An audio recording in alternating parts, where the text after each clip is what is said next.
वाहेगुरु जी का खालसा, वाहेगुरु जी के प्रति सतनाम जोहार, सत श्री अकाल। भाई साहब, मानवता टीवी देख रहे हैं सभी दर्शकों का बहुत बहुत स्वागत है। मैं हूं जगदीश सतनामी। ये मेरी है क्या? आज ये आपके हमारे इस कार्यक्रम में हमारे साथ जुड़े हुए सभी मेहमानों का मैं सबसे पहले परिचय करा दूं।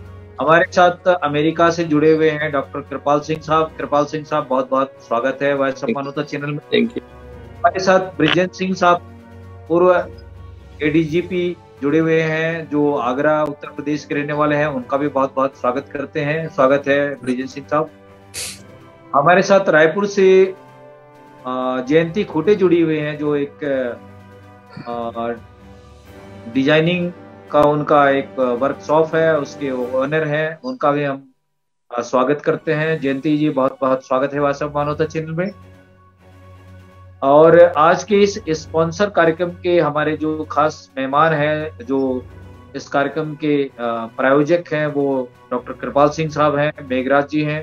उनका भी हम विशेष रूप से धन्यवाद करते हैं, क्योंकि हमारे इस कार्यक्रम को शुरू करने से पहले कोई न कोई एक सौजन्य का प्रोग्राम रहता है।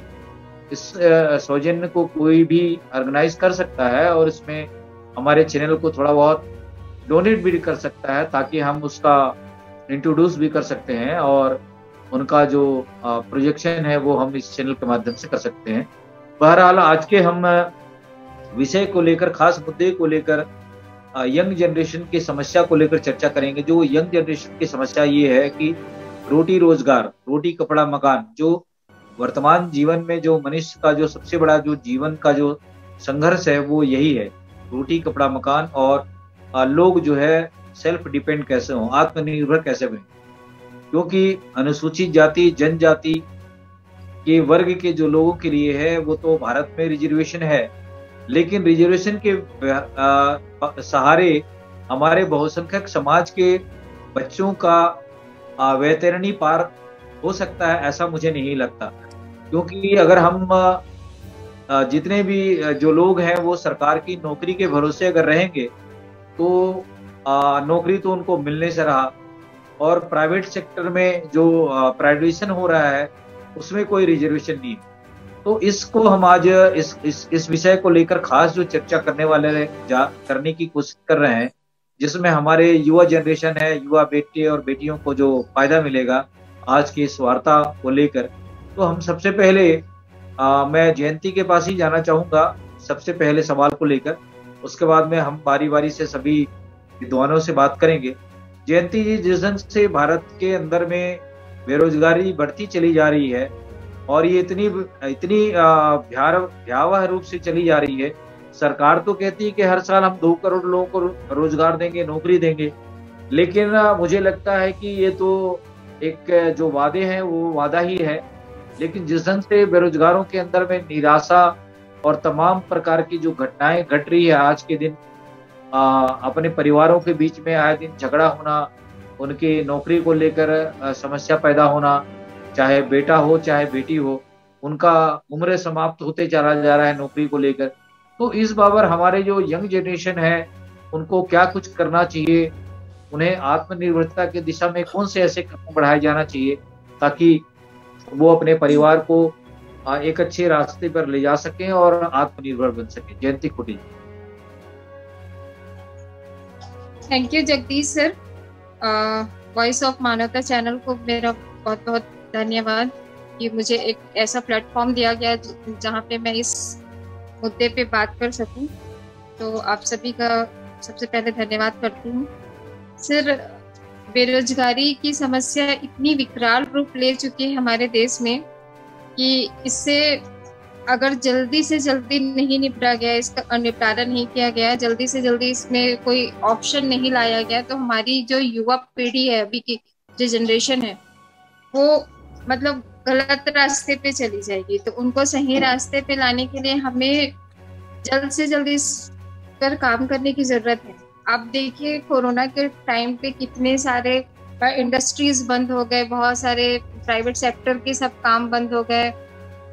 तो इससे क्या है कि अभी देखिए लॉकडाउन हट चुका है, लेकिन जो फैक्ट्रियां हैं वो पूरी तरह से अभी उस तरह से स्टार्टअप नहीं है। आप रियल एस्टेट का ही पकड़ लीजिए, अगर रियल एस्टेट इंडस्ट्री में देखते हैं, मैं कहीं ना कहीं रियल एस्टेट से थोड़ा सा बिलोंग करती हूँ, तो रियल एस्टेट में भी अभी देखिए इतने सारे लोग उससे जुड़े हुए हैं, और रियल एस्टेट में अभी लोगों का कंडीशन ऐसा हो गया फाइनेंशियली कि वो इन्वेस्ट ही नहीं कर रहे हैं।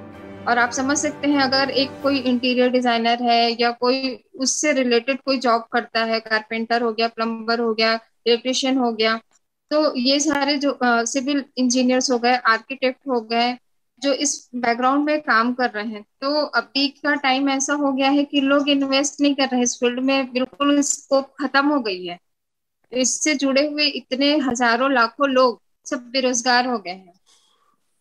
और जी सिर्फ इसी फील्ड नहीं, सारे फील्ड मतलब मैक्सिमम ऐसे फील्ड हैं, छोटे छोटे दुकान आप देखिए बंद हो गए।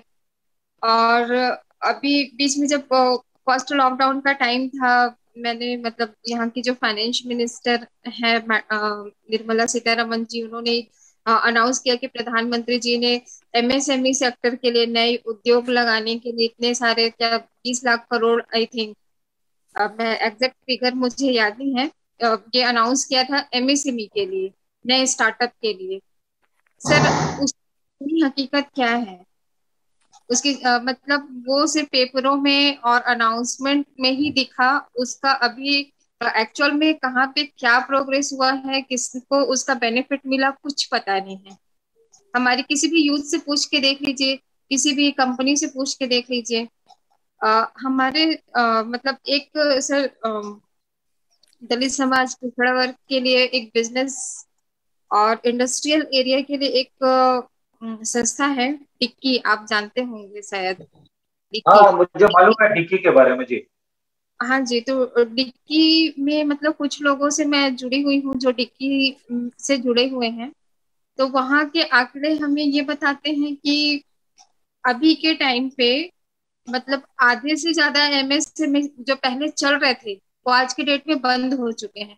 तो आप ये सोच के देखिए कि जो लोग उससे जुड़े हुए थे, जिनका घर चलता था उन इंडस्ट्री से, छोटे छोटे इंडस्ट्रियों से, आज उनकी क्या स्थिति होगी। मतलब बड़ी इंडस्ट्री अभी अपने वापस उस फॉर्म पे नहीं आ पाई है जिस फॉर्म पे वो पहले चलती थी। और बाकी छोटी इंडस्ट्रीज तो बहुत सारी बंद हो चुकी है, 50% ऑलमोस्ट बंद हो गई है। तो ऐसे लोगों के पास इतना बड़ा संकट पैदा हो गया है रोजगार का।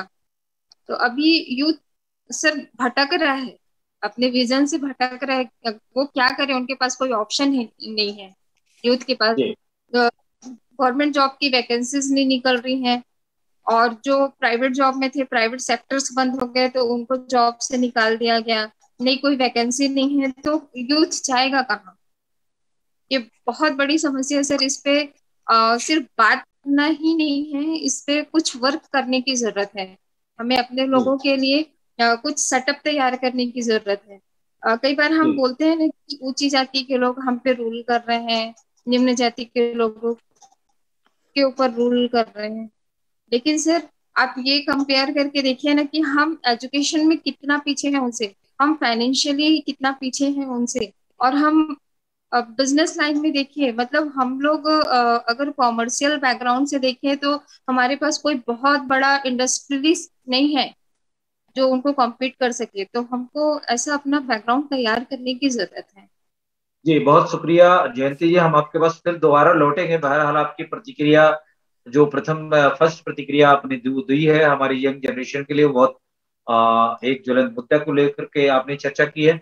मैं ब्रिजेंद्र जी सिंह जी के पास आना चाहूंगा। ब्रिजेंद्र सिंह साहब, आप एक बड़े राज्य में आप लोग आपने सरकारी सेवाएं दी है, और जो बेरोजगारों के संदर्भ में काफी आपको अनुभव है, और जिस ढंग से हमारा जो बहुसंख्यक समाज है, जिसको हम 90% 85% जो मूल निवासी की बात करते हैं, जल जंगल जमीन और गांव में ग्रामीण क्षेत्रों में रहते हैं, ऐसे लोगों के ऊपर में अगर आप देखेंगे तो ये कोरोना काल को लेकर अभी जयंती जी ने जो कही है, ये सच में है कि भारत के जो लोग हैं वो एक राज्य से दूसरे राज्यों में छोटे छोटे काम के लिए चले जाते हैं, और जब कोरोना काल हुआ तो अपने गांव लौटने के लिए हजारों हजारों किलोमीटर अपने छोटे नन्हे मुन्ने बच्चों को लेकर पैदल इस भारत की धरती को नाप दिया उन लोगों ने।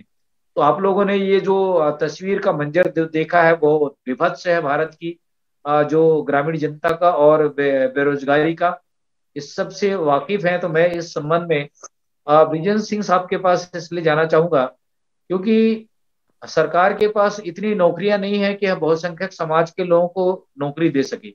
और अब नौकरी में आप ये देख सकते हैं कि जो बड़े बड़े जो आईएएस आईपीएस का एग्जाम होता है वो भी बैकडोर से या बिना एग्जाम के लोग भर्ती करते चले जा रहे हैं। तो जिस ढंग से सरकार की जो नीति नियत और मंशा है वो भी कहीं स्पष्ट नहीं है इस दिशा में हमारे जो बहुसंख्यक समाज के लोगों के रोटी रोजगार के संदर्भ में।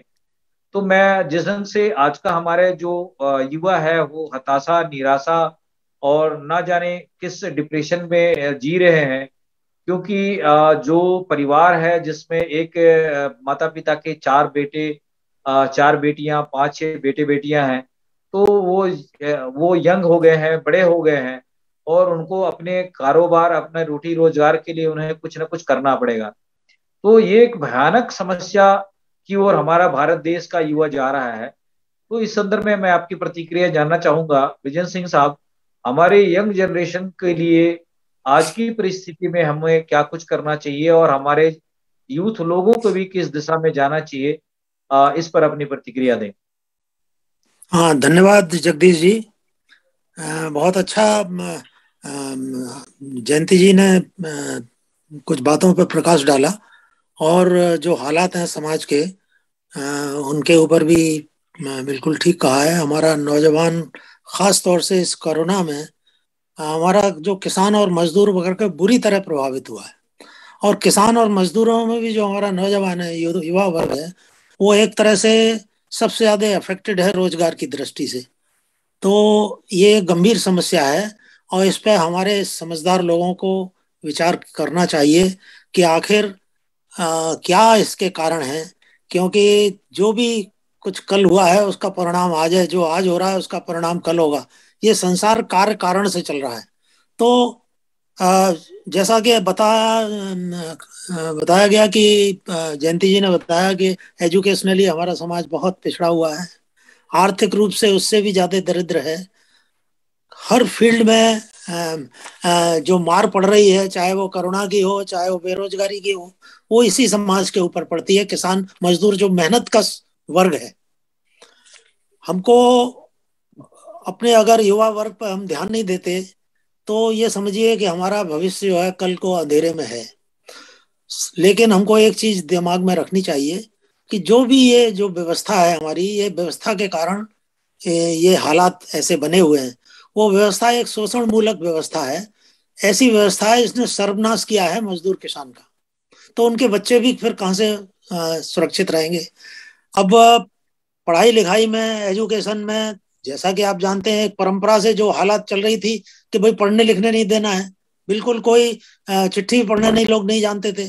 आज देश में लोकतंत्र आया तो ये सबसे पहला वायदा यही किया गया कि भाई लोगों को एजुकेशन की तरफ ध्यान दिया जाएगा।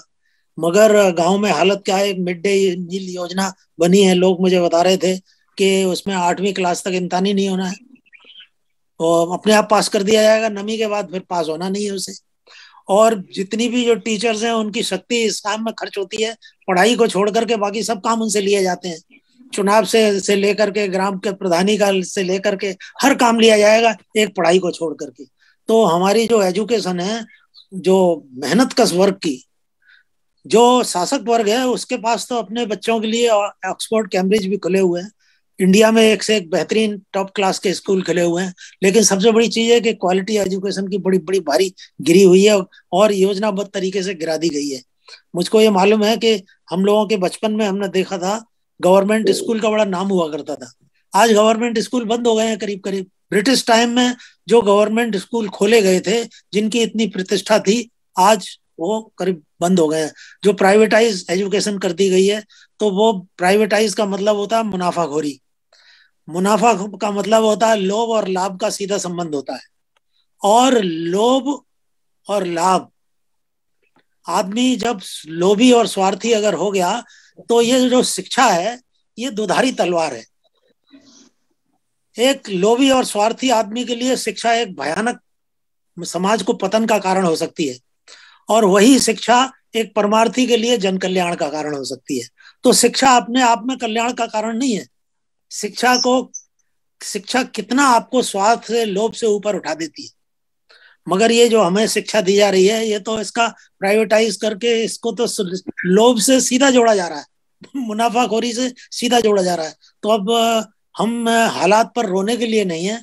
खास बात यह है कि जब आपको मजबूरी थी, संविधान में लिखना पड़ा कि सामाजिक न्याय मिलेगा, भागीदारी मिलेगी, तो पहले उन्होंने कहा कि अच्छी क्वालिटी का एजुकेशन ही मत दो कंपटीशन में, फिर क्वालिफाई कहाँ से करेगा आदमी, पढ़ेगा कहाँ से उसको। फिर अब दूसरी योजना बनाओ, भाई ठीक है, जिन कामों में करता था उसी में स्किल डेवलपमेंट के नाम से एक नई मिनिस्ट्री खोल दो। तो सवाल यह है कि जो हमारी जो व्यवस्था है, इस व्यवस्था हमको सर्वनाश की तरफ ढकेल रही है। इसमें उन लोगों को, इस व्यवस्था में कोई हमदर्दी नहीं है लोगों को कि जो गरीब वर्ग है, जो समाज का दलित, जो किसान मजदूर वर्ग है, उसको अच्छी क्वालिटी की शिक्षा मिले या उसकी आर्थिक स्थिति में सुधार आए। तो जब आप जिस शासक की तरफ आदमी देखता है, घर में बुजुर्ग की तरफ देखता है कि भाई हमारी देखभाल हमारे माँ बाप करेंगे, इसी तरह लीडरशिप होती है समाज की, उसकी तरफ देखता है हमारा कल्याण करेगा, लेकिन उनका जो मुख्य उद्देश्य है वो किस तरह से दरिद्र रखा जाए। इतना दरिद्र रखो कि ये विरोध नहीं न कर सके, इतना ऐसे अशिक्षित बनाओ कि इसके दिमाग में ही ना आ सके कि ये इसका रास्ता कोई बाहर निकलने का भी है। तो एक ये भयानक षड्यंत्र चल रहा है। हमें हमारे जो बुद्धिजीवी वर्ग हैं, ऐसे उन लोगों को इसका रास्ता ढूंढना चाहिए कि शिक्षा पर सर्वोच्च ध्यान दें।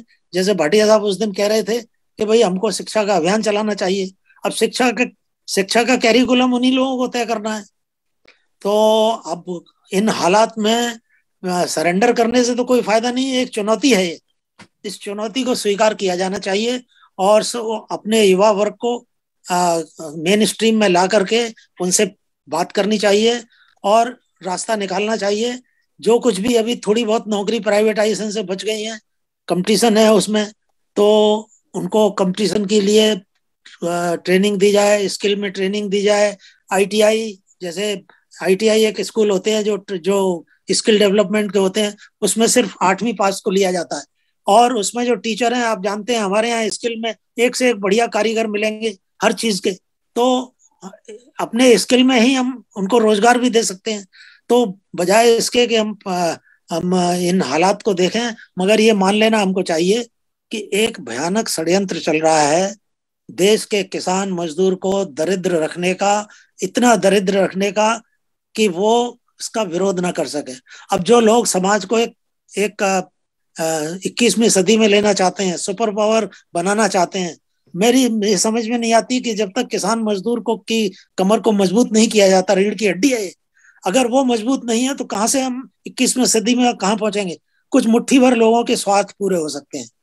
तो एक अपवित्र गठबंधन पूंजीवाद का और जातिवाद का चल रहा है इस देश में, उसके कारण ये तमाम समस्याएं हो रही हैं और ये समस्याएं 4 रूपों में हमारे सामने आती हैं। पहले सबसे बड़ी अपने आप में जो सामाजिक व्यवस्था है वो एंटी सोशल सिस्टम है, सोशल सिस्टम नहीं है। जो सामाजिक व्यवस्था नफरत करना सिखाती हो, शोषण करना सिखाती हो, बांट के रखना सिखाती हो, वो कोई सामाजिक व्यवस्था नहीं है, वो एंटी सोशल सिस्टम है। अब जब संविधान में आपकी बात होती है कि भाई सामाजिक न्याय दिया जाएगा, तो आपने देखा मंडल कमीशन आपने बनवाया, हुआ क्या? मगर मंडल के खिलाफ कमंडल लाया लोगों ने, बजाय इसके कि आपको न्याय दिया जाए, इसके बारे में हमारा शासक वर्ग सोचता, उसने नारा दिया कि मंदिर वहीं बनाएंगे। और कहाँ बनाएंगे? जहां मस्जिद है। तो एक सांप्रदायिकता की, अभी जातिवाद की प्रॉब्लम सॉल्व नहीं हो पा रही थी, सामाजिक न्याय के जरिए, भागीदारी देने के जरिए एक सांप्रदायिकता की एक नई समस्या एक भयानक सामने आ गई और उसमें किसी खास धर्म को, किसी खास वर्ग को टारगेट बनाना शुरू किया गया। तो ये राष्ट्र जो कमजोर हो रहा है तो हो रहा है, लेकिन हमारा युवा वर्ग कहाँ जा रहा है? उसको बजरंग दल में भर्ती करके आपने बाबरी मस्जिद पर चढ़ा दिया। अब ये तो हम ही अपने घर में बताएंगे कि बेटा तुम्हारे बाबरी मस्जिद पर चढ़ने से, बजरंग दल में जाने से रोजगार तो तुम्हें नहीं मिल जाएगा, ये समाज में नफरत फैलेगी। तो हमें अपने युवा वर्ग को मेरे ख्याल से उनकी शिक्षा पर भी ध्यान देना है, उनके रोजगार पर भी ध्यान देना है और उनको मार्गदर्शन करना है कि भविष्य कैसे उज्जवल हो। बड़ी गंभीर समस्या है, इसमें मेरे ख्याल से कभी फुर्सत में बैठ करके बात करानी चाहिए आपको। धन्यवाद। बहुत बहुत शुक्रिया ब्रिजेंद्र सिंह साहब, आपने आज के हालात को बहुत अच्छे से फोकस किया है। मैं हमारे दो मेहमान जुड़े हुए हैं, जसबीर भाटिया साहब और के पास, उनका भी हम बहुत बहुत स्वागत करते हैं। भाटिया साहब, भाई साहब, मानवता चैनल में बहुत स्वागत है आज के इस कार्यक्रम में। मैं कृपाल सिंह जी हमारे साथ जुड़े जी, बहुत स्वागत है सर। मैं कृपाल सिंह साहब के पास जाना चाहूंगा। जिस ढंग से, वैसे तो हमारे भारत देश के जो युवा है वो किसी भी क्षेत्र में काम करने में बहुत निपुण है, और यही कारण है कि आज दुनिया के तमाम देशों में भारतवासियों ने अपना सिक्का गाड़ा है। चाहे ब्रिटेन हो, अमेरिका हो, कनाडा हो, ऑस्ट्रेलिया हो, हमारे भारत के सभी देशों में लोग मिल जाएंगे, और चाहे छोटा काम हो चाहे बड़ा काम हो, सभी दिशा में उनकी हुनर का लोहा विदेशों ने मारा है। लेकिन भारत एक ऐसा देश है जहाँ पे यहाँ के बेरोजगारों की, यहाँ पढ़े लिखे लोगों की उतनी कदर नहीं है। यहाँ के लोगों की क्वालिफिकेशन के लोगों का या उनके जो कार्यक्रमों की जो क्षमता है उसको लेकर उनको सही नहीं आंका जाता है। मैं कृपाल सिंह जी के पास में आज की इस चर्चा को लेकर जाना चाहूंगा। कृपाल सिंह साहब, जिस से वैश्विक देशों में हमारे जो भारतवासियों ने अपना जो सिक्का गाड़ा है, इस संदर्भ में हमारे भारतवासियों के युवा बेरोजगारों को और अन्य देशों में जो रहते हैं उस तुलनात्मक विचारों को लेकर हमारे देखने सुनने वालों को बताएंगे, अपनी विचार रखें। कृपाल सिंह साहब। Thank you. Namaste. Vaheguru Khalsa, Vaheguru Ki Fateh. Jai Satnam. Let me give you an example कि मेरे बच्चे की मैं education ली उन्होंने जी। I have a son, मेरा लड़का, जब वो 5-6 साल का था ना, वो न्यूज़पेपर सेल करना शुरू कर दिया उसने। न्यूज़पेपर जो है ना, अखबार हैं, वो उसने यहाँ कहते हैं पेनी सेवर्स, उनको छोटे छोटे advertisement they. So he will go and sell, and he got the idea from his school fellows कि भाई मैं भी उस तरह का करना चाहना। And he learned the habit of counting money. He habit of कि भाई मैं वो पैसे इन्ने देने हैं, फर्ज करो मैं $10 देते हैं उन्होंने, ते ਉਹਦੇ कलेक्शन हुई $15 ਦੀ, ਤੇ ਮੇਰਾ ਇੰਨਾ प्रॉफिट होया ਇਹਦੇ ਵਿੱਚ, ਇਸ ਤਰ੍ਹਾਂ ਦਾ। So he learned. ਉਸ ਤੋਂ ਬਾਅਦ he started along with his education, थोड़ा बड़ा न्यूज़पेपर, पेनी सेवर ते छोटा जिहा न्यूज़पेपर सी, and he got more exposure. ਤੇ ਫਿਰ ਉਹਦੇ ਨਾਲ ਫਿਰ ਕੀ ਹੋਇਆ, ਸਾਡੇ ਇੱਥੇ ਪ੍ਰੋਗਰਾਮ ਸਕਾਊਟਿੰਗ ਵਗੈਰਾ ਦੇ, ਸਕਾਊਟਿੰਗ ਦੇ ਵਿੱਚ ਕੀ ਹੋਇਆ ਕਿ ਉੱਥੇ ਤੁਹਾਨੂੰ ਸਕਿੱਲਸ ਟ੍ਰੇਨਿੰਗ ਮਿਲਦੀ ਹੈ ਕਿ ਵੀ ਤੁਸੀਂ ਦੇਖੋ ਜੀ, badge, they give them badge to recognize them. If you know the certain amount of history, they have courses कि भाई ये तुझे पढ़ना पड़ेगा, and then you can earn a badge for history. You can earn a badge for carpentry, badge for astronomy, badge for इस तरह मतलब fishing. So hौली he collected quite a few badges. The idea was कि वो badge collect करदे उसकी जिहड़ी सी skills ਹੁੰਦੀਆਂ ਗਈਆਂ, ਵੱਧਦੀਆਂ ਗਈਆਂ skills. And then he started कि भाई मैं ਹੁਣ पैसे मैं सेव ਕੀਤੇ ਨੇ ਤੇ ਡੈਡੀ ਮੈਨੂੰ ਹੈਲਪ ਕਰੋ, ਤੇ ਮੈਂ ਆਟੋ ਬਾਈਕ ਲੈਣਾ, ਮੈਨੂੰ ਜਿਹੜਾ ਬਾਈਕ ਤੇ ਜਾਣਾ ਔਖਾ ਹੈ ਏਡੀ ਦੂਰ। So he paid half of it and I paid half of it, and he was very proud of अपने बाइक ਲੈ ਕੇ ਵੀ ਮੈਂ ਗਾਂ ਲੈ ਕੇ ਇੱਧਰ ਉੱਧਰ ਹੁਣ ਜਾ ਰਿਹਾ, ਘੁੰਮ ਸਕਦਾ। ਹੌਲੀ ਹੌਲੀ he saved more money, learned more skills, and then he bought a car, and I gave him the down payment. ਤੇ ਉਸ ਦੀ ਫਿਰ ਹੌਲੀ ਹੌਲੀ ਉਹ ਪੈਸੇ ਦਾ ਉਤਾਰਦਾ ਰਿਹਾ ਉਸਦੇ ਕਿ ਵੀ ਮੈਂ ਕਿਸ਼ਤ ਜਿਹੜੀ ਹੁੰਦੀ, ਕਿਸ਼ਤ ਤੇ ਲਈ ਉਸਨੇ ਕਾਰ।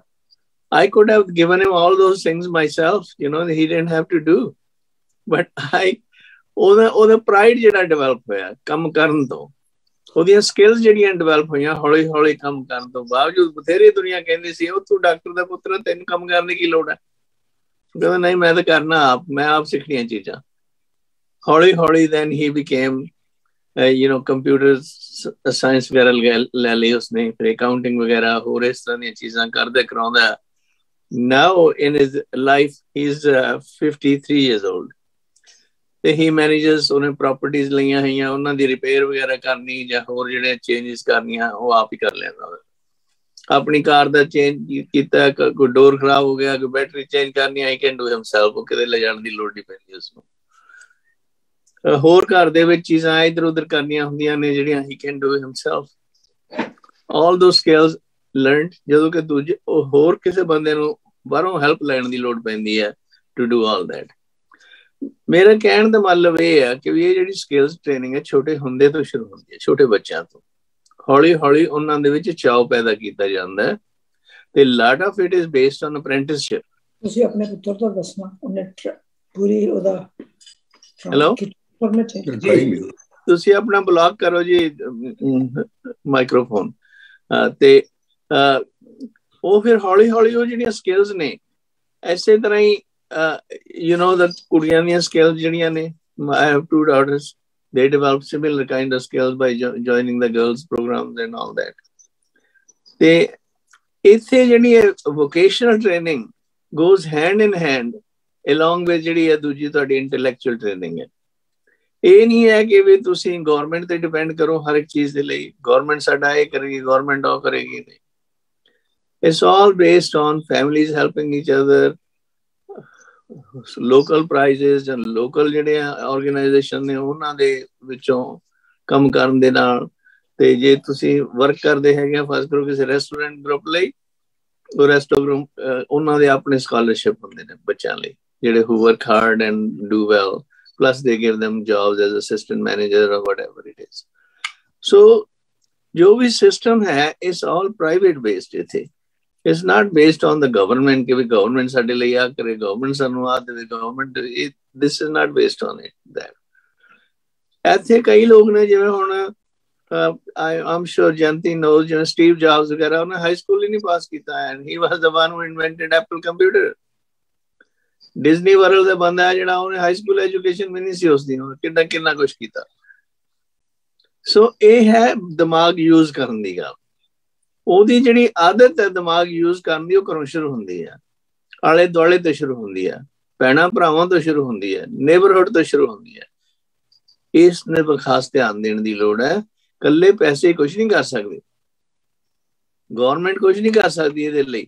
ਇਹ ਜਿਹੜੀ ਸਕਿੱਲਸ ਨੇ, ਕ੍ਰੀਏਟਿਵਨੈਸ ਹੈ, ਇਹ ਸਾਨੂੰ ਉਹਨੂੰ ਆਪ ਵਿਚਾਰ ਕਰਨਾ ਪੈਣਾ ਤੇ ਇੱਕ ਦੂਜੇ ਨੂੰ ਮਦਦ ਕਰਨੀ ਪੈਣੀ ਹੈ, ਇਨਕਰੇਜ ਕਰਨਾ ਪੈਣਾ ਇੱਕ ਦੂਜੇ ਤੋਂ ਕੰਮ ਦੇ ਕੇ। ਜਿਵੇਂ ਫਰਜ਼ ਕਰੋ ਮੇਰਾ ਲੜਕਾ ਸੀਗਾ, ਆਂਢ ਗੁਆਂਢ ਵਾਲੇ ਦੇ could have done their own, cut their own grass, ਨੇ ਉਹ ਕਹਿੰਦੇ ਸੀ ਵੀ ਛੋਟਾ ਮੁੰਡਾ ਇਹਨੂੰ ਆਦਤ ਬਣਦੀ ਹੈ and they will ask him to ਸਾਡਾ grass ਕੱਟ ਦੇ and they will pay him for doing that। all those little things are encouraged as dignity of labor, ਜਿਹੜੇ ਕਿ unfortunately dignity of labor ਜਿਹੜੀ is missing really in India ਦੇ ਵਿੱਚ। ਲੋਕ ਕੀ ਕਹਿੰਦੇ ਆ ਕਿ ਬਈ ਸਾਨੂੰ ਤਾਂ ਕਲਰਕ ਦਾ ਜੌਬ ਜਿਹੜਾ ਉਹ ਜ਼ਿਆਦਾ ਚੰਗਾ, ਬਜਾਏ ਇਹਦਾ ਕਿ ਮੈਂ ਜੁੱਤੀਆਂ ਗੱਠਾਂ ਜਾਂ ਮੈਂ ਆਪਣੇ ਕੋਈ ਹੋਰ ਸਿਸਟਮ ਜਿਹੜਾ ਹੈਗਾ ਕੋਈ ਸਫਾਈ ਲਈ ਕਰਾਂ ਨਿਊ ਟੈਕਨੀਕ, ਜਾਂ ਕੋਈ ਰੈਸਟੋਰੈਂਟ ਦੇ ਵਿੱਚ ਅਸੀਂ ਇਨੋਵੇਸ਼ਨ ਲੈ ਕੇ ਆਈਏ, ਜਾਂ ਕੋਈ ਨਵੀਂ ਕਿਸਮ ਦੀ ਕੁਕਿੰਗ ਵਗੈਰਾ ਰੈਸਿਪੀਜ਼ ਡਿਵੈਲਪ ਕਰੀਏ।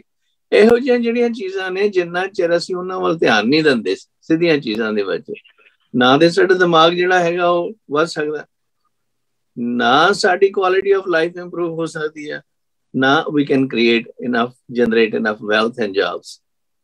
This is just one way of looking at it। ਜੇ ਤੁਸੀਂ ਦੂਜਿਆਂ ਵਗੇ ਹੱਥ ਅੜੀ ਜਾਓਗੇ, ਚਾਹੇ ਉਹ ਗਵਰਨਮੈਂਟ ਹੈ, ਚਾਹੇ rich people in the community, it's not going to work and it never works like that। God helps those who help themselves। ਇਹ ਸਾਰਾ ਘਰੋਂ ਤੇ ਆਲੇ ਦੁਆਲੇ ਤੋਂ ਤੇ ਭੈਣਾਂ ਭਰਾਵਾਂ ਤੋਂ ਸ਼ੁਰੂ ਹੋਣਾ। थैंक यू जी, बहुत शुक्रिया डॉक्टर कृपाल सिंह साहब, आपने हमारे यंग जनरेशन को एक नया दिशा दिया है, क्योंकि कोई भी काम छोटा या बड़ा नहीं होता है।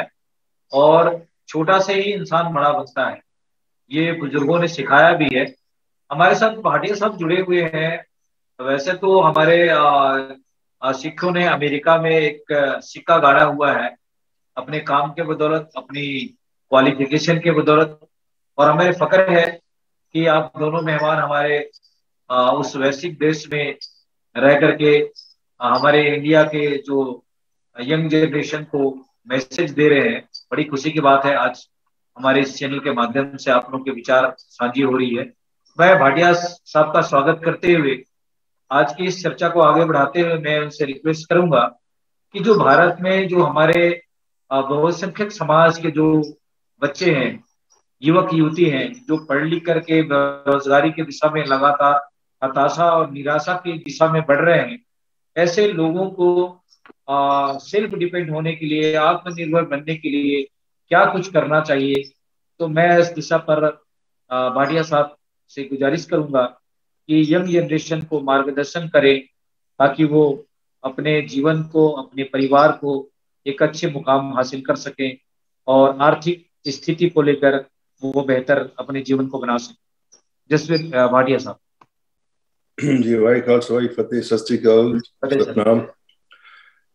हाँ, बड़ा ही गंभीर सवाल है ये, खास करके भारत के संदर्भ में। जी,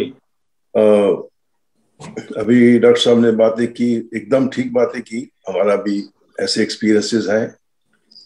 जितेंद्र सिंह जी ने बात की, वो उसका बड़ा ही महत्वपूर्ण जो बातें की है उन्होंने। मैंने जयंती को आज नहीं सुन पाया, सॉरी अबाउट इट, मैं थोड़ा सा बिजी हो गया था। तो इस इशू को सब पहलुओं से देखना होगा। शिक्षा के बात में तो कई बार कह चुके हैं, कोई दूसरी बात कहने की जरूरत नहीं है। तो जैसे आप कह रहे थे कि इंडिया में जो सारी एजुकेशन है वो प्राइवेटाइज हो रही है और जो गवर्नमेंट स्कूल्स हैं उनकी क्वालिटी और उनकी इम्पोर्टेंस कम हो रही है, ये बात ठीक नहीं है।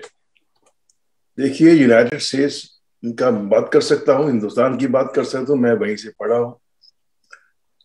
तो यहाँ पर भी हालांकि ज्यादातर जो इकोनॉमिक सिस्टम है इस कंट्री में वो प्राइवेट कैपिटल पर डिपेंड करता है, लेकिन जहां तक एजुकेशन का सवाल है उसमें गवर्नमेंट ने इस बात को जरूरी समझा है कि जो बेसिक शिक्षा है वो गवर्नमेंट ने अपने हाथ में रखी हुई है। जितने भी हमारे स्कूल्स हैं यहाँ पर पब्लिक स्कूल्स हैं, और पब्लिक स्कूल्स में 12 साल तक की जो पढ़ाई है, जैसे हाई स्कूल यहाँ 12 साल का होता है, उसमें कोई फीस नहीं होती और वो फ्री होती है। बाकी खर्चे होते हैं बच्चों के, कागज पत्तर, बुक्स वगैरह। यहाँ तक कि प्राइमरी और मिडिल स्कूल तक बुक्स भी हैं जो वो स्कूल वाले देते हैं, स्टेशनरी भी स्कूल से मिल जाती है।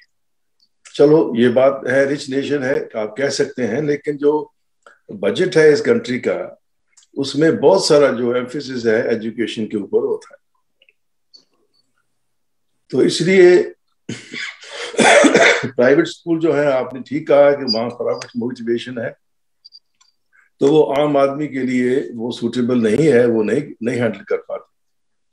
उसमें यही फर्क पड़ता है कि जो गरीब और अमीर में जो अंतर है वो बढ़ता जाएगा, बढ़ता ही जाएगा और बढ़ रहा है हिंदुस्तान में। तो ये बात पक्की है कि जो मौलिक शिक्षा है, जो एलिमेंट्री शिक्षा है अप टू हाई स्कूल तक, वो उसमें गवर्नमेंट को ध्यान देना ही पड़ेगा। चाहे वो उसमें एजुकेशन में कुछ इनकम का डिफरेंस हो, कुछ हो, लेकिन सबके लिए वो बेसिक जो एजुकेशन है उसमें कोई शक की बात नहीं, गवर्नमेंट को करना ही पड़ेगा। तो गरीब लोग जो है वो उस लेवल तक अपना नहीं, वो तो अपना जीवन बड़ी मुश्किल से गुजार करते हैं। काम किया, मजदूरी की, पैसे कमाए, शाम को घर का पालन किया, अगले दिन पे मेहनत, वो कहाँ इतनी फीसें दे सकते हैं। तो ये रही बात एजुकेशन की।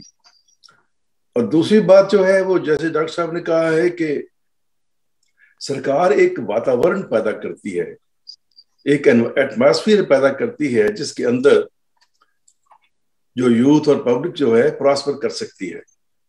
उसमें क्या है, एक तो स्टेबल पॉलिटिकल सिस्टम, वहां का जो राजनीति है एक स्टेबल है, दो पार्टियां है उसमें आपस में टेंशन होती है, वो भी गड़बड़ करते हैं, लेकिन इस हद तक नहीं कि वो दुनिया को डिवाइड करते हैं धर्म के नाम से या जाति के नाम से या ऐसे नाम से। तो जो बेसिक फ्रीडम है ना यहाँ पर, वो बहुत जरूरी है। किसी देश की उन्नति के लिए जो जनता को फ्री महसूस होना बहुत जरूरी होता है, और तभी वो अपना कुछ कर सकते हैं।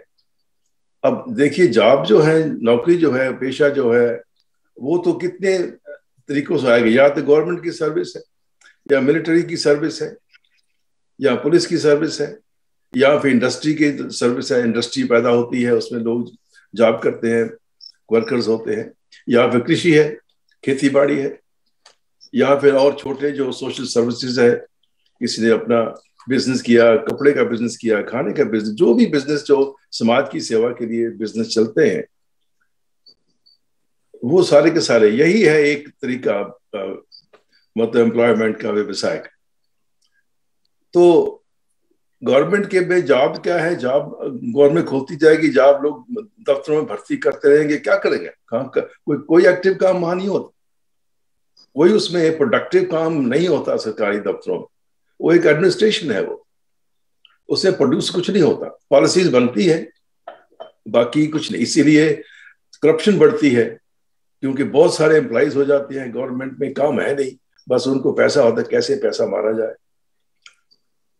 और तो फिर इसलिए जो डॉक्टर साहब ने कहा है कि सोसाइटी के अंदर ऐसा है कि वातावरण बनाना है ताकि लोग अपने अपने काम शुरू कर सकें, अपने अपने किसी भी तरीके से। इसलिए है कि भारत के अंदर वो एक ऐसा पुराना सिस्टम बना है बाबूपने का, जो बाबूपन, हम बाबू हैं, अच्छे कपड़े पहन के दफ्तर जाते हैं, वो एक रिस्पेक्टेड जॉब गिनी जाती है। जो मेहनत करने वाले हैं वो छोटे गिने जाते हैं। ये बहुत बुरी बात है, इस कंट्री में ऐसा नहीं है। हालांकि मैं भी आया था, इसका लंबी कहानी हो जाएगी, मैं अपना आपको इतना समय ना लूं। तो मैंने खुद भी काम सीखा है बहुत कुछ। घर में जितने काम करने होते थे, घरों में कोई नल खराब हो गया, बिजली खराब हो गई, पानी का कुछ हो गया। हिंदुस्तान में हम आए थे, हालांकि इंजीनियर थे हम, हमें कुछ पता ही नहीं था, हम तो कुछ पता ही नहीं था, गलतियां कर करके हमने सीखा है। अब मैं घर में काट करता हूँ, अपने घर में नया कमरा बने अपने आप बना लिया था, पुराने घर पूरा कमरा मैंने बना लिया। तो ये सब चीजें हमने सीखी हैं अपने हाथों से काम करके। जैसे डॉक्टर साहब ने कहा, मेरी बड़ी लड़की भी अपने कजन के साथ आते थे कि साल में एक बार इकट्ठे होते थे, तो आपस में फैसला कर लेते, अरे चलो चलो पैसे कमाते हैं, चलो चलो जाकर नेबरहुड का घास काट देते हैं। हालांकि जरूरत नहीं थी उनको, कॉलेज में पढ़ते थे, स्कूलों में पढ़ते थे, लेकिन उनको शौक था अपने लिए काम करना। जैसे यहाँ पर बहुत बड़ा काम है, बच्चे जो है ना सब, ये जो न्यूज़पेपर होता है, घरों में जाके न्यूज़पेपर फेंकते, एक एक घर में जिन्होंने अपनी अपनी लगा रखा है न्यूज़पेपर, घरों में जाके वो एक एक न्यूज़पेपर घर में फेंक देते, वो सब बच्चे करते। और गवर्नमेंट और सोसाइटी एनकरेज करती है उनको, ताकि उनको पता चले काम क्या होता है। जो पैसा कमाना होता है उसके लिए मेहनत करनी पड़ती है, तो मेहनत की वैल्यू बनती है। डिग्निटी ऑफ लेबर डॉक्टर साहब ने कहा।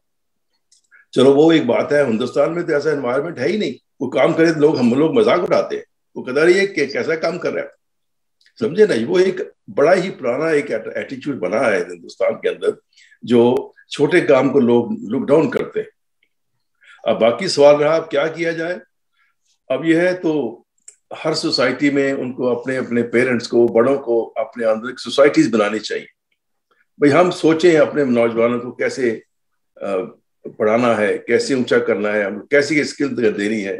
जो ट्रेड्स हैं, इलेक्ट्रिकल का काम है, बिजली का काम है, छोटे मोटे दूसरे काम है, घर बनाने के काम है, वगैरह वगैरह वगैरह। मैं नहीं जानता, हर सोसाइटी के लिए कई काम होते हैं, तो जिनको बेसिक शिक्षा जो है वो मिलनी चाहिए। जैसे ट्रेनिंग स्कूल्स होते हैं छोटे व्यवसाय के लिए, ITI जैसे सिंह साहब ने कहा था।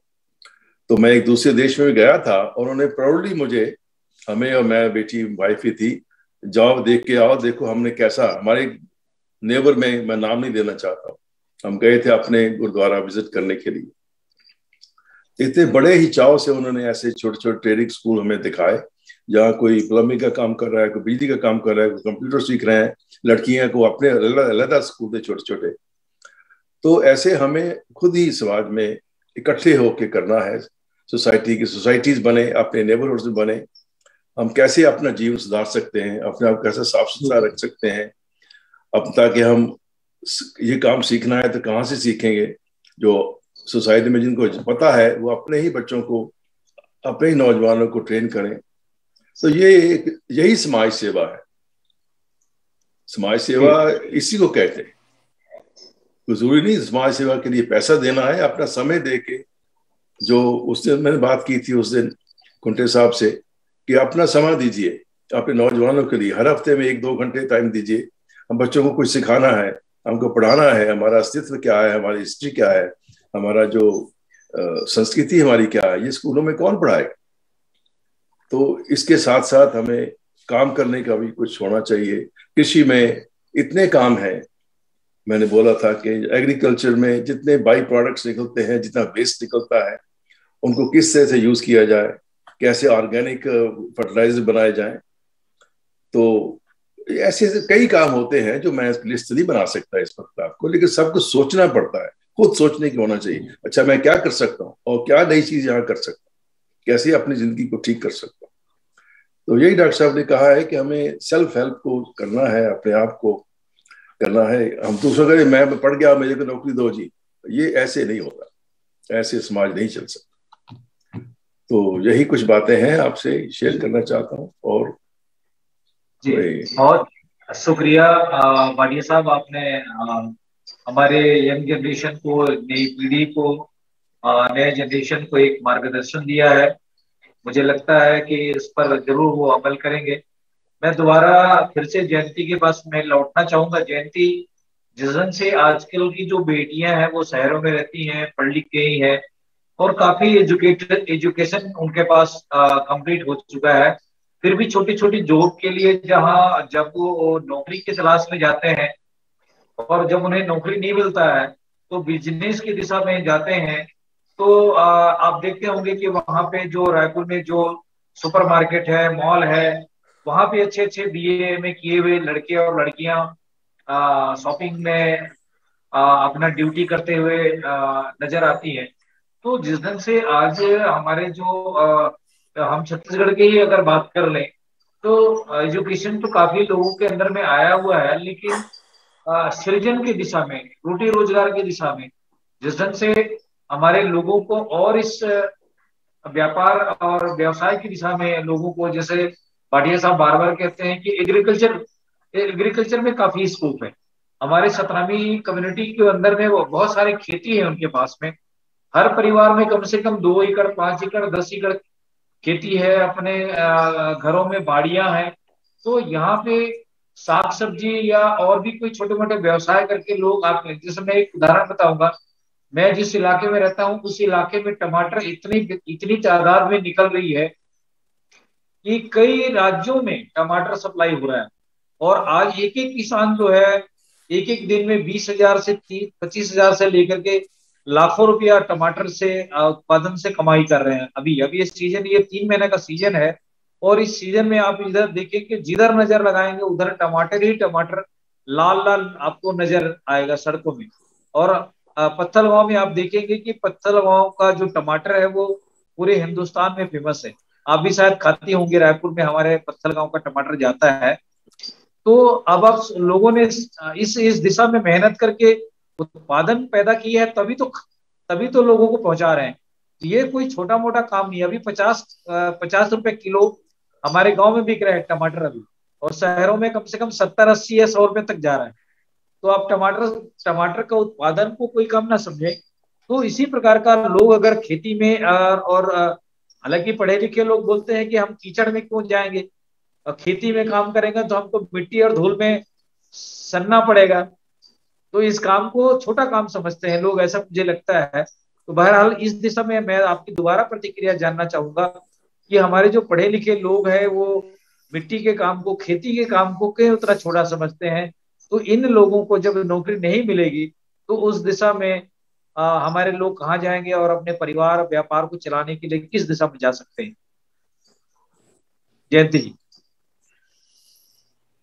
सर सर देखिए, कोई भी काम छोटा बड़ा नहीं होता है, और खेती करने में जो खुशी होती है वो खुशी शायद किसी भी जॉब में या किसी भी बिजनेस में नहीं है। तो मेरा पर्सनली ये मानना है, खेती में तो बहुत ज्यादा सुकून है अगर हम सही तरीके से करें। ट्रेडिशनल, एक बार मैं और बोल चुकी हूँ कि जो ट्रेडिशनल खेती होती है, अगर ट्रेडिशनल तरीके से खेती करेंगे तो उनको उतना ज्यादा प्रॉफिट नहीं मिलेगा। लेकिन अगर हम उसको हाईटेक एडवांस तरीके से अगर कोई भी खेती की जाए, अगर जैसे आपने अभी बताया कि टमाटर की खेती, तो जैसे उन्नत बीजों का उपयोग करना और अच्छी खाद, मतलब रासायनिक खादों की जगह जो मतलब आपके जो ऑर्गेनिक खाद है उनका इस्तेमाल करने से क्या प्रोडक्टिविटी बढ़ती है। तो उसको अच्छे से करेंगे तो सर उसमें भी बहुत प्रॉफिट है। खेती में कोई लॉस नहीं है, खेती तो हर कोई करना चाहिए, सभी को करना चाहिए और अलग तरीके से भी करना चाहिए। मतलब खेती एक ऐसा चीज है, मतलब आपके पास अगर जमीन है तो जमीन आपकी इतनी यूजफुल है कि आप उसको कितने अच्छे से यूज कर सकते हैं। तो खेती बहुत अच्छी अपॉर्चुनिटी है। खेती को भी अगर अच्छे से किया जाए तो ट्रेडिशनल तरीके से करने में नहीं है, उसको अच्छे ऑर्गेनिक तरीके से, ऑर्गेनिक खेती जो होती है उस तरीके से करने में बहुत फायदा है। काफी प्रॉफिट उससे अर्न किया जा सकता है खेती से। तो खेती का काम कोई छोटा काम नहीं है। इवन मैं तो खुद रिटायरमेंट के बाद मैंने खुद सोच रखा है कि मैं 55-60 प्लस होगी तो मैं खेती के ही फील्ड में ही जाना चाहूंगी। तो सर देखिए, अ, मेरा ये मानना है कि स्किल्स जो होते हैं, कोई भी skill आपको कभी भूखा नहीं मारेगा। हम जो स्कूल में हमको जो थ्योरिकल एजुकेशन दिया जाता है, थ्योरिकल जैसे हम बड़ी बड़ी डिग्रियां ले लेते हैं, डिप्लोमा कर लेते हैं, उसके बाद हम कहीं ना कहीं जॉब के लिए घूमते हैं, तो हमारे पास बहुत स्किल की कमी होती है। तो मेरा एक छोटा सा सजेशन है कि क्यों ना हम मतलब हमारे स्कूल के सिलेबस में ही बचपन से ही, जैसे हम क्लास 4-5 के बाद, 5 तक तो बच्चे बहुत छोटे होते हैं, तो 6 क्लास से हम एक उसमें अलग से एडिशनल कोई स्किल प्रोग्राम्स भी चलाएं कि उस तभी से ही बच्चों को उस फील्ड में एक इंटरेस्ट आ जाए। जो हम मतलब देखिए ग्रेजुएशन किसी फील्ड में जाता है तो ये जो टाइम होता है बीच का 10-15 साल का जो बच्चों का वेस्ट होता है, तो उनको उसी टाइम से ही उस फील्ड में टेक्निकली हम उनको पहले से ही ट्रेनिंग देते रहे। तो ये एक करने की जरूरत है। और सर स्किल, हर तरह की स्किल, स्किल जो लोग टैलेंटेड होते हैं, स्किल मतलब एक टैलेंट, आपके अंदर एक कोई टैलेंट, जैसे कि कोई दर्जी, अगर दर्जी है उसको कपड़े सीना आता है तो कहीं भी भूखा नहीं मरेगा, वो अपना पेट तो भर ही लेगा, अपने परिवार आराम से चला लेगा। कारपेंटर है, कारपेंटर को अगर उसकी स्किल अच्छी है तो वो कहीं पे भूखा नहीं मरेगा। तो मैं ये नहीं कहना चाह रही हूँ कि कोई दर्जी बन जाए, कारपेंटर बन जाए, पेंटर बन जाए, प्लम्बर बन जाए, मेरे कहने का मतलब बिल्कुल वो नहीं है। मतलब ये है कि आप में एक ऐसा टैलेंट तो होना चाहिए जिससे आप अपना जो बेसिक जरूरतें हैं उसको पूरा कर सके। और एजुकेशन ठीक है, आप अच्छी अच्छी डिग्रियां लेके बड़े बड़े मल्टीनेशनल कंपनीज में जॉब करेंगे, बड़ी बड़ी कंपनियों में जॉब करेंगे, वो तो है ही। उसके अलावा सर जैसे मैं पर्सनली जैसे जानती हूँ कुछ बड़ी बड़ी जो इंडस्ट्रीज होती हैं, वो इंडस्ट्रीज में एक रूल होता है कि उनका जो प्रॉफिट का, वो उनका जो प्रॉफिट होता है उसके 3% वो सीएसआर फंड होता है। वो सीएसआर फंड के तहत किस तरह की वो प्रोग्राम्स चलाते हैं, बड़ी बड़ी इंडस्ट्रीज इस तरह के प्रोग्राम्स चलाती है कि जो आसपास के लोगों को उस फंड के को लगा करके वो लोग अच्छा एजुकेशन देते हैं, अच्छी स्किल्स देते हैं। लेडीज लोग को जो है वो सेल्फ आत्मनिर्भर बनाने के लिए बहुत सारे ट्रेनिंग प्रोग्राम्स चलाए जाते हैं। तो इस तरह से सर काफी जरूरत है। मतलब हमको किसी एक जॉब में बंध के नहीं रहने की जरूरत है, हमको मतलब ऐसा मल्टीपल कुछ ना कुछ करते रहना चाहिए।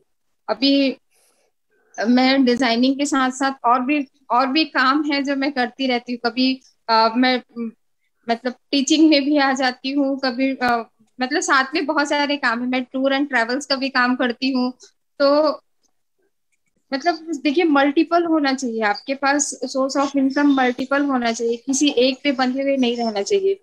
सेकंड थिंग मैं ये यूथ को कहना चाहूंगी, यूथ के लिए, कि सर देखिए हमेशा मतलब गवर्नमेंट को ब्लेम करना कि गवर्नमेंट जॉब नहीं दे रही, वैकेंसीज नहीं निकाल रही है, ठीक है, गवर्नमेंट को जो उनका काम है वो गवर्नमेंट अपना काम करेगी, लेकिन हमको मतलब स्टार्टअप के लिए भी बहुत सारी गवर्नमेंट ने स्कीम दे रखी है। तो उस स्कीम के एक्चुअली हमको प्रॉपर गाइडलाइन हमको नहीं मिल पा रहा, गाइडेंस नहीं है। अभी गवर्नमेंट के देखिए मुद्रा योजना के बारे में आपने सुना होगा, उसमें 10 लाख तक का फंड गवर्नमेंट नए स्टार्टअप के लिए देती है। तो उसके जो रूल्स रेगुलेशन है, जो टर्म्स है, अगर हम यूथ को अच्छे से बताएं कि आप मतलब प्रॉपर उनको गाइडलाइन मिला, अगर मिले तो उस फंड के, गवर्नमेंट के उस फंड के तहत जो है वो एक नया स्टार्टअप किया जा सकता है। अगर देखिए जो बच्चा टैलेंटेड रहेगा, जिसमें कुछ करने की चाह होगी, उसको सिर्फ थोड़ी सी मार्गदर्शन की जरूरत है, उसको बस थोड़ा सा पुल करने की जरूरत है, वो आगे बढ़ जाएगा। और सर जिसमें खुद में वो बोलते हैं ना आग नहीं होगी कुछ करने की, तो सर चाहे उसको कितना भी कोशिश कर लो, कितना भी उसके लिए ट्राई कर लो, वो नहीं करेगा। तो वो डिपेंड करता है बच्चों के ऊपर भी कि उनमें कितनी मतलब डिजायर है कि वो कुछ करना चाहे। तो सर मेरा यही रहेगा, मैं यूथ को यही कहना चाहूंगी कि उनको, और मैं मतलब हम लोग ऐसा कुछ एक छोटा सा संस्था बनाए या छोटा सा मतलब ऐसा प्रोग्राम चलाएं जिससे हम बच्चों को या हमारे जो यूथ है उनको हम एक सही प्रॉपर गाइडलाइन दे सके कि आप अगर इस फील्ड में आपको इंटरेस्ट है तो इस पे अगर आप स्टार्टअप करना चाहते हो तो आपको क्या क्या रूल्स एंड रेगुलेशन, क्या क्या गवर्नमेंट की लीगैलिटीज है, क्या क्या फॉर्मेलिटीज है, उसको पूरा करके और मतलब किस तरह से आपको लोन मिल जाएगा और उसके बेस पे आप नए स्टार्टअप कर सकते हैं। तो उनको एक छोटा छोटा गाइडलाइन की जरूरत है प्रॉपर जो if I may add over here what Jayanti has said, that's very nice what she's outlined. हमारे यहाँ फार्मर मार्केट की कंसेप्ट है।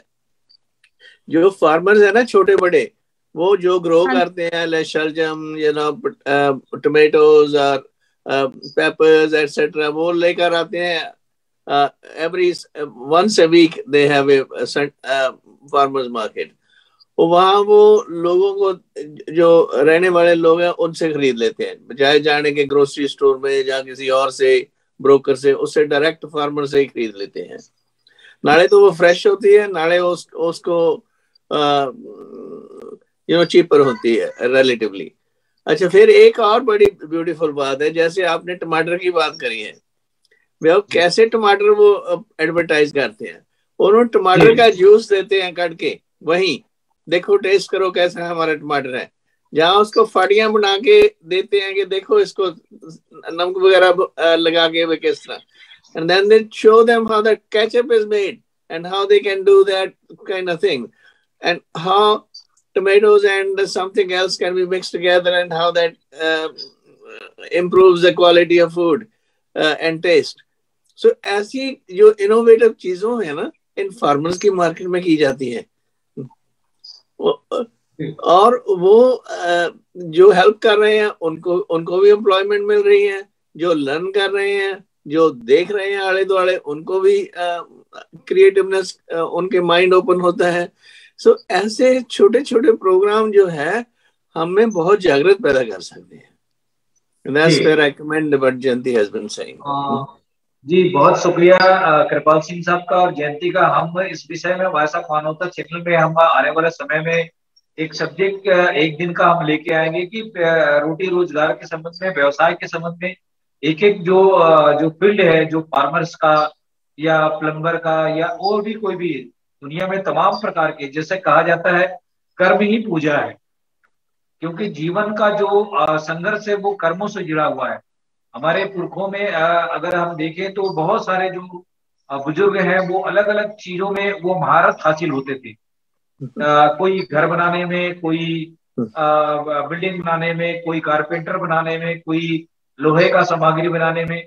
तो इन हुनरमंद लोगों को हम आने वाले समय में एक प्रोग्राम, आज के इस चर्चा में एक नई बात मुझे समझ में आ रही है कि हमें ऐसे लोगों को बुलाएं, भले वो गांव का पढ़ा लिखा क्यों न व्यक्ति हो, लेकिन इस प्रोग्राम के माध्यम से अच्छे अच्छे लोगों को अपनी मार्गदर्शन दे सकते हैं कि वो किस ढंग से उसको सीखा और कैसे वो अपने जीवन में उन्नति लाया और समाज के लिए वो क्या मिसाल दे सकता है। बहरहाल मैं जयंती खुडे का और कृपाल सिंह जी का और भाटिया जी का भी धन्यवाद करूंगा कि आज के इस चर्चा में एक नई बात आई है। जी कृपाल सिंह साहब बोलिए। If I may add one thing more from my mother's side, my mother, she never wasted any food, any leftovers and all that. Like for example, मक्की की रोटी है, हम साग से खाई मक्की की रोटी, कुछ बच गई, उन्होंने सवेरे क्या किया, उसको स्मैश करके दही से मिलाकर वो दे दी, कितनी स्वाद लगी वो, उसमें नून वगैरह लगा के। और वो क्या करते थे कि भाई वही मक्की की रोटी जो है उसको किसी और से मिक्स करके she used to serve us and all that. कोई सब्जी बच गई, उस सब्जी से कुछ और लगा दिया या उसी को तड़का दोबारा लगा दिया या ये करा के, she always used everything.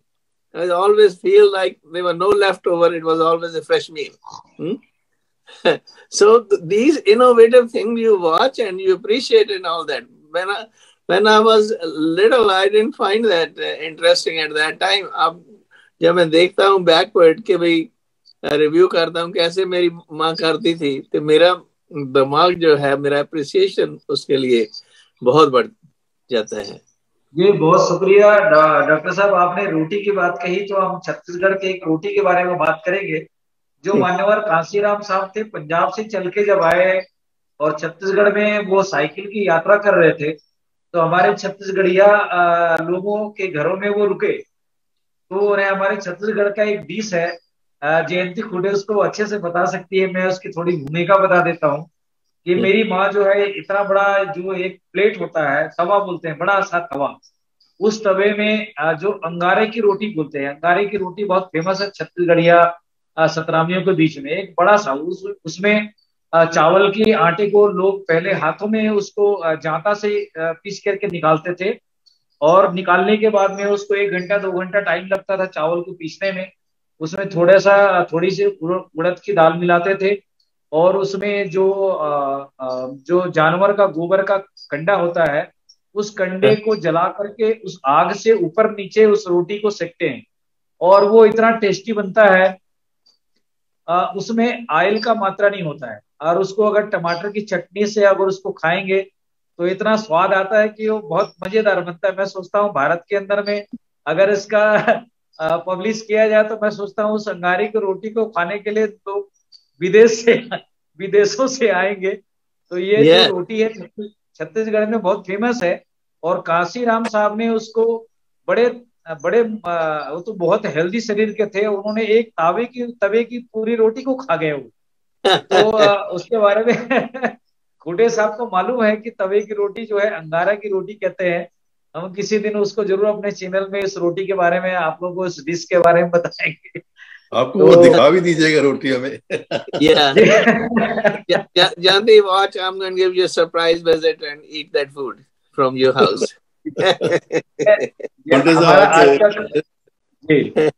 आज के इस कार्यक्रम को हम शॉर्ट में ले जाते हुए, हाँ जयंती कुछ बोले। मैं बोल रही सर, वेलकम है, आइए, अब बिल्कुल आपको अंगाकर की रोटी खिलाएंगे। वो सिलाई का वो तंदूर रोटी, एक्चुअली वो बहुत सारी वो एक्चुअली बेक किया जाता है, लाइक छत्तीसगढ़ी ट्रेडिशनल तरीके से उसको बेक किया जाता है और उसमें ऑयल नहीं होता और बहुत टेस्टी होता है। एक बार आइए बिल्कुल। छत्तीसगढ़ की और भी बहुत सारी डिश हैं जो आपको बहुत पसंद आएगी। वैसे मेरे बच्चे बोलते हैं कि मैं अच्छा खाना बनाती हूँ, तो मैं कभी मतलब अपने हाथों का बना हुआ खाना बिल्कुल खिलाऊंगी आपको। तो thank you very much. Tandoor की रोटी तो पंजाब में बड़ी मशहूर है, Punjab is famous for tandoori roti, वो तो हमेशा खाते ही हम जाती है। पंजाब में सरसों के साग और मक्की की रोटी फेमस है, वैसे ही छत्तीसगढ़ में अंगाकर की रोटी फेमस है। जी मैं ब्रिजेंद्र सिंह जी के पास में लौटना चाहूंगा। ब्रिजेंद्र सिंह जी, आज के इस कार्यक्रम को हमारे यंग जनरेशन को कुछ नया कमेंट लास्ट में अपनी प्रतिक्रिया दें। और हमारा समय भी नजदीक आ चुका है। ब्रिजेश सिंह साहब, हमें सुन पा रहे हैं? जी जी, सुन रहा हूँ। जी बहुत अच्छा आज का आपका डिस्कशन है। और युवा वर्ग के लिए सबसे बड़ी खास बात यह है कि इसमें जमीन से जुड़े हुए लोग, जिनको कि सीधा अनुभव है संघर्षों का, उन लोगों के विचार सामने आ रहे हैं। बड़ा महत्वपूर्ण विचार आए। बल्कि आज मैं आपके खुंटे साहब को भी याद कर रहा था कि इतने उन्हें आंदोलन का अनुभव है, उनको उनको मैं मिस कर रहा हूँ आज। लेकिन नहीं, मैं उनको इनवाइट किया था, लेकिन बहरहाल वो जुड़ नहीं पाया। जी हाँ, तो मैं बड़े अच्छे विचार ये खास तौर से ये जो बात कही जयंती जी ने कि हमें श्रम की गरिमा में विश्वास कर होना चाहिए सबसे पहले। वो कभी जैसे प्रभु यीशु मसीह ने कहा है कि अगर तुम धरती के नमक हो, अगर नमक अपना नमकीन पंच छोड़ देगा तो फिर बचेगा क्या उसमें? लोग उसे सड़कों पे फेंक देंगे और पांव तले रौंदते हुए लोग चलेंगे। तो हमारा जो गुण है, श्रमजीवी जनता का वो श्रम है, चाहे वो किसान हो या मजदूर हो, उसकी गरिमा में हमको यकीन करना चाहिए। और जो गलत संस्कृतियां पैदा हो रही हैं आराम तलबी वाली, वो हमें अपने मॉडल नहीं बनाने चाहिए। तो भाटिया साहब ने जो जो जो सलाह दी है, वो ऐसा काम है जो आज ही अभी शुरू करवा सकते हैं, आज की तारीख से ही। वो अगर आप युवा वर्ग के ग्रुप बनाएं, 10 ग्रुप का, 10 आदमी का ग्रुप, उस पर एक उनका लीडर, 3 ग्रुप हो गए। अगर 30 आदमी मिल गए तो 33 आदमी हो गए। तो अगर हमको इस तरह ग्रुप बना करके उनके उनके स्किल का, उनकी शिक्षा का, उनके खेलकूद का, उनके कल्चरल एक्टिविटी का, उसको बड़ी आसानी से गाइड किया जा सकता है। और ये जो हमारा जो एंटी सोशल सिस्टम है कास्टिज्म का, इससे भी संघर्ष किया जा सकता है। क्योंकि जो भावना पैदा होती है अपने अपने काम में, अपने अपने घरों में घुसने की होती है, वो सामाजिक भावना भी उससे पैदा होगी। तो ये काम जो जैसे क्लब बनाए जाते हैं, ग्रुप बनाए जाते हैं, 10 आदमी का ग्रुप, हमारे पास 10 आदमी हो गए, एक ग्रुप बना दिया, एक लीडर बना दिया। 20 हो गए, 2 ग्रुप बना दिए। 30 हो गए, 3 ग्रुप बना दिया। फिर उनका एक क्वालिटी का लीडर जो ट्रेंड हो, जो कैडराइज्ड हो, उस आदमी को वहां रखा साथ में। तो ये एक प्रोसेस शुरू हो सकता है। तो भाटिया साहब ने जो बात कही है उसी को मैंने थोड़ा सा इसमें आगे बढ़ाया है कि ये काम तो हम कर सकते हैं। सबसे बड़ी चीज है टीम स्पिरिट। अगर टीम स्पिरिट हमारे युवा वर्ग में आ गई तो बहुत सारी समस्याएं वो खुद समाधान करने की स्थिति में पहुंच जाएंगे। बुजुर्गों का काम तो खाली मार्गदर्शन करना होता है। तो ये क्लब की संस्कृति, ग्रुप फॉर्मेशन की संस्कृति, इसको तो गांव लेवल पर, शहर लेवल पर हम लोग डेवलप कर सकते हैं। और खुंटे साहब जैसे आदमी इसमें बड़ा मदद कर सकते हैं, क्योंकि उनको प्रैक्टिकल अनुभव है इन चीज का। और 2 चीजें होती हैं, एक आपकी व्यक्तिगत समस्याएं हैं, दूसरी वो समस्याएं जो व्यवस्था से जुड़ी हुई हैं। अगर आपका सिस्टमेटिकली आपको सप्रेस किया जा रहा है, सिस्टमेटिकली आपको एक्सप्लॉइट किया जा रहा है, योजनाबद्ध तरीके से कंस्पायरेसीज के जरिए षड्यंत्र करके, तो वो तो बिना संगठित शक्ति के आप उनका मुकाबला नहीं कर सकते। ये बात दूसरी है कि व्यक्तिगत स्तर पर कुछ लोग संघर्ष करके एक्सेप्शनल टाइप के लोग होते हैं, सफल हो जाते हैं। लेकिन ऐसे है जैसे कि गरीबी के, भुखमरी के कारण लोग, तमाम लोगों को टीबी हो रही है, आप गोलियां दे रहे हैं लेकिन न्यूट्रिशियस डाइट नहीं है, तो अकेले गोली और डॉक्टर्स क्या करेगा उसमें? तो इसलिए दोनों स्तर पर संघर्ष करने की जरूरत है। और मैं समझता हूँ कि इस तरह के हमारे भाटिया साहब जैसे, जयंती मैडम जैसे लोग, इतने अनुभवी लोग हैं, तो हम लोगों को अपने बच्चों का मार्गदर्शन करना चाहिए, हम सफल होंगे। और खास तौर से स्किल डेवलपमेंट, तो ये तो हमारा काम ही है खुद का। इसमें तो कोई ऐसा नहीं है कोई बाहर से टीचर लाने हो हमें। तो इसके बारे में विचार किया जा सकता है। धन्यवाद। बहुत शुक्रिया। मुझे लगता है कि हमारे छत्तीसगढ़ में बहुत सारे जयंती जैसी बेटियां हैं। मुझे लगता है लाखों ऐसी बेटियां हैं जो समाज के लिए उदाहरण बन सकती हैं। बहरहाल इसकी जिम्मेदारी हम जयंती को छोड़ते हैं। मैं एक एक मिनट में भाटिया साहब और कृपाल सिंह जी के पास कमेंट ले लेता हूं, उसके बाद में आज के इस कार्यक्रम को हम समाप्त करेंगे। भाटिया साहब, आज के इस महत्वपूर्ण चर्चा को लेकर हमारी यूथ जनरेशन को कोई नया मैसेज दें। उसमें जो कह दिया है वो काफी है, लेकिन सबसे एक और बड़ी बात जो मैं समझता हूँ जरूरी है वो है क्राइम। कि भारत के अंदर इस वक्त इतना क्राइम हो गया है, उसकी यही वजह है कि लोगों में आपस में मिलने की बात नहीं है। हर आदमी अपना सोचता है और जो बेकार नौजवान है तो सबसे पहले उसका जो दिमाग है फिर वो मजबूरी की वजह से वो जुर्म की तरफ, क्राइम की तरफ भागता है। और आप जैसे कहा है सिंह साहब ने, अभी विजेंद्र सिंह ने, कि एक सोसाइटीज बनाई है अपने अपने एरिया में, गांव में भी, शहर में भी, छोटे शहर में, बड़े शहर में। उन सोसाइटियों में जब बच्चे इकट्ठे होंगे तो उनके ऊपर जो सोचने की जो डायरेक्शन है ना, सोचने की बात है, वो क्राइम से दूर जाएगी। उनको क्रिएटिव सोचने की जरूरत है, ना कि नेगेटिव सोचने की जरूरत है। तो ये बात ही बहुत जरूरी है कि हिंदुस्तान में क्राइम है, सब किस्म की क्राइम है।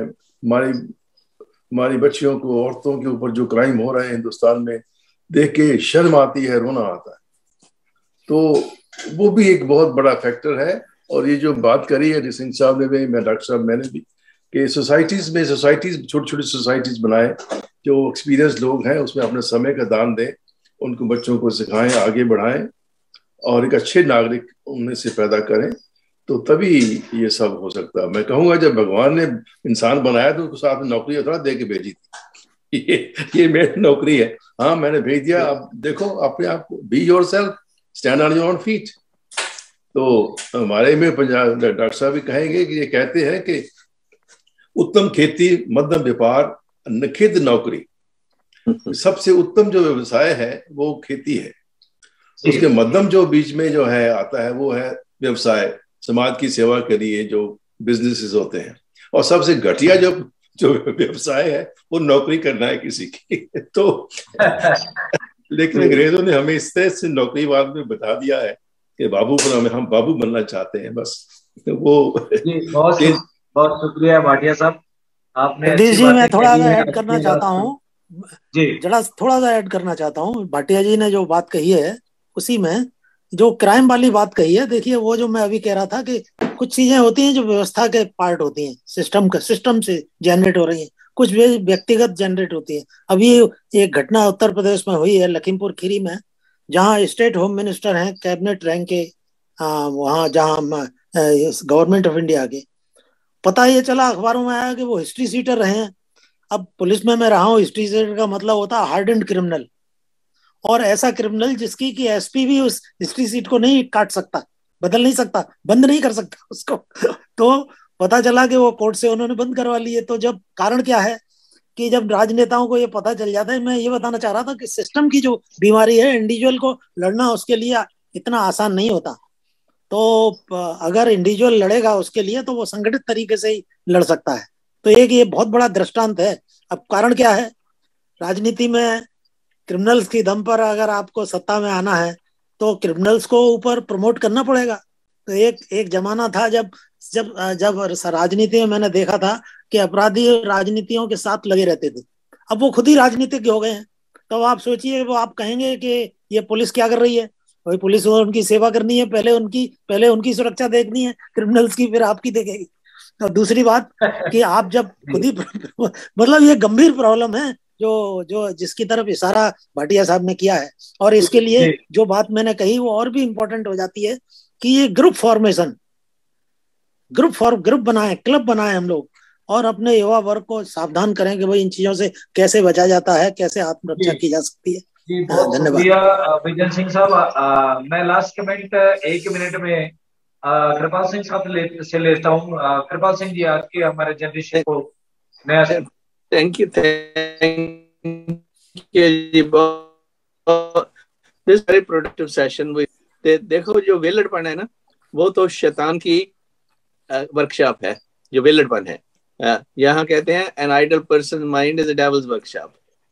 सो जेड़ा वेलड़पन है ओदा तरीका सिर्फ यही ही है, कुछ ना कुछ करते रहना, अपने आप को एक्टिव रखना, बजाय ये कि हाथ ते हाथ धर के बैठे ਜਿਹੜੀਆਂ अपनी मन ਦੀਆਂ ਉਡਾਰੀਆਂ लाई जानियां।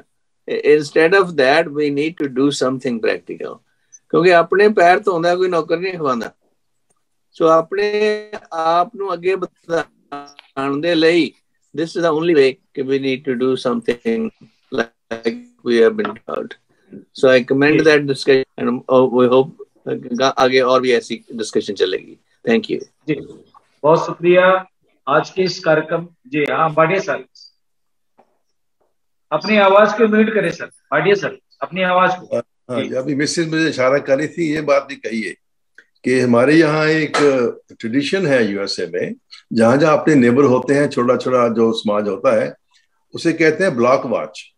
यानी हम खुद लोग सारे मोहल्ले की रखवाली करते हैं। कुछ लोग हैं वो देखते रहते हैं, कोई बाहर का आदमी तो नहीं आया, कोई गड़बड़ करने वाला इंसान तो नहीं आया। तो इस तरह से जो संगठन है ना, सोशल संगठन, ब्लॉक वॉच जिसे कहते हैं, तो ये भी लोग खुद करते हैं। इसी ये बात मैं कहना चाहता हूँ। अभी जय सिंह साहब ने कहा, डॉक्टर साहब ने कहा, तो जयंती ने भी कहा, सब जो साहब मिलके ही हम इसको सोचेंगे, पॉजिटिव तरीके सोचेंगे, क्रिएटिव तरीके सोचेंगे, हल निकलेगा। अगर नेगेटिव तरीके सोचेंगे, फ्रस्ट्रेट होते रहेंगे, तो कुछ नहीं निकलेगा। हाँ बस, धन, थैंक यू वेरी मच जी, बहुत शुक्रिया। आप लोगों का मार्गदर्शन हमारे भारतवासी बेटे और बेटियों को मिलता रहेगा। मैं डॉक्टर कृपाल सिंह जी का विशेष रूप से, जसवीर भाटिया साहब का, और जयंती कुटे का, और प्रिजन सिंह साहब का बहुत बहुत शुक्रगुजार हूँ कि उन्होंने आज के इस कार्यक्रम में अपनी कीमती समय दे करके हमारे देखने सुनने वालों को अपनी मार्गदर्शन दी है। और खास करके आज के इस कार्यक्रम का यंग जनरेशन में हमारे जयंती कुटे का, जिन्होंने हमारे आज के इस कार्यक्रम को मोटिवेशन प्रोग्राम किया है। आप सभी का बहुत बहुत धन्यवाद। आने वाले समय में हम फिर से नए विषय को लेकर आपके सामने हाजिर होंगे। तब तक वॉइस ऑफ मानवता चैनल से जुड़े रहे। वाहेगुरु जी का खालसा, वाहेगुरु जी की फतेह। जय हिंद, जय भारत। Bye bye everyone.